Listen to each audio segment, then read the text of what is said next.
الرحيم. باب ما جاء في ترك الصلاة على الشهيد.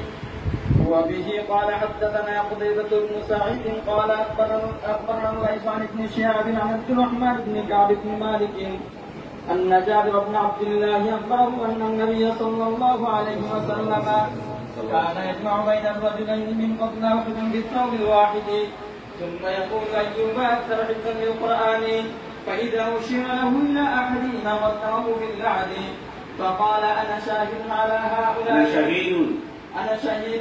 هؤلاء يوم القيامة وأمر بدفنهم في دمائهم ولم يصلي عليهم ولم يغسلوا. الباب عن أنس بن مالك رضي الله تعالى عنه قال أبو عيسى حديث جابر حديث حسن صحيح وقد روي هذا الحديث عن الزهري عن النبي صلى الله عليه وسلم وروي عن الزهري عن عبد الله بن ثعلبة بن أبي سعيد عن النبي صلى الله عليه وسلم ومنهم من ذكره عن جابر وقد اختلف اهل العلم في الصلاة على الشهيد فقال بعضهم لا يصلي على الشهيد وهو قول أهل المدينة وبه يقول الشافعي وأحمد رحمهم الله وقال بعضهم يصلي على الشهيد واحتجوا بحديث النبي صلى الله عليه وسلم أنه صلى على حمزة رضي الله تعالى عنه وهو قول الثوري وأهل الكوفة وبه يقول إسحاق رحمه الله. بسم الله.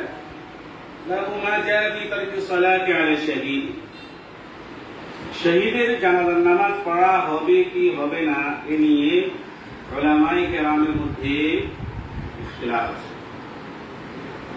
এই বাবে ইমাম তিরমিজি রাহমাতুল্লাহ আলাইহি যে হাদিসগুলো এনেছেন সেগুলা নামাজ তরক করার ব্যাপারে।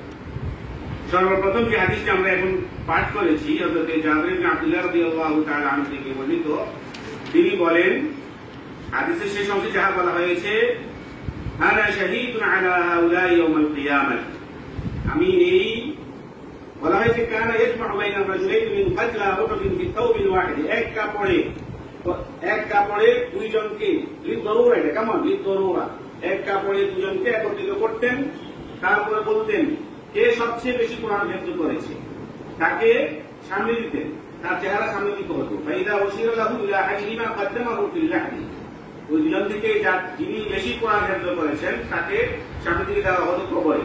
তারপরে নবীজি এদের উপরে সাক্ষী হিসেবে নিজেকে বলেছেন আনা শাহীদুন আলা হাউলাই ইয়াউমাল কিয়ামাহ ওয়া আমারা বিদাফনিহিম ফি দিমাইহিম, এবং প্রত্যেক শহীদকে তাদের রক্ত দ্বারা তাদেরকে দাফন করতে বলা হয়েছে।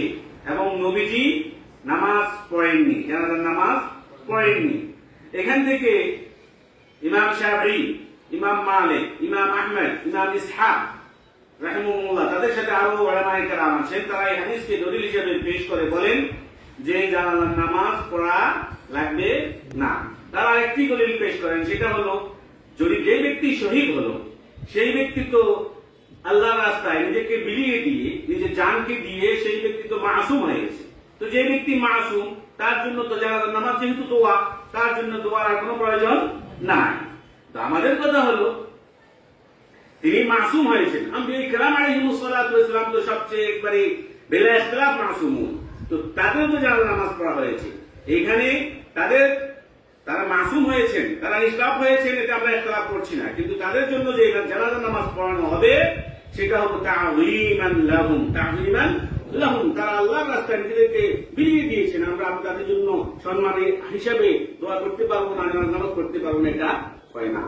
আহনাফ হযরত ইমাম আবু হানিফা, হযরত ইমাম ইউসুফ, হযরত বলা হয়েছে মুহাম্মদ, তারপরে আমাদের সুফিয়ান আস-সাউরি রাহিমাহুল্লাহ, তারপরে ইমাম ইবনে আবু লাইলা সহ অনেক উলামায়ে কেরাম সকলে ঐকমত জানাজার নামাজ পড়া লাগবে। তারা একটি হাদিস এনেছেন দলিল হিসেবে, এটা মুস্তাদরাক হাকিমের মধ্যে আছে যে রাসূল করিম সাল্লাল্লাহু আলাইহি ওয়াসাল্লাম ফাকাদা রাসূলুল্লাহ সাল্লাল্লাহু আলাইহি ওয়াসাল্লাম হামজাতা, নবীজি যুদ্ধের ময়দানে উহুদের যুদ্ধে হামজাকে হারিয়ে ফেলছিলেন, হামজাকে খুঁজছেন।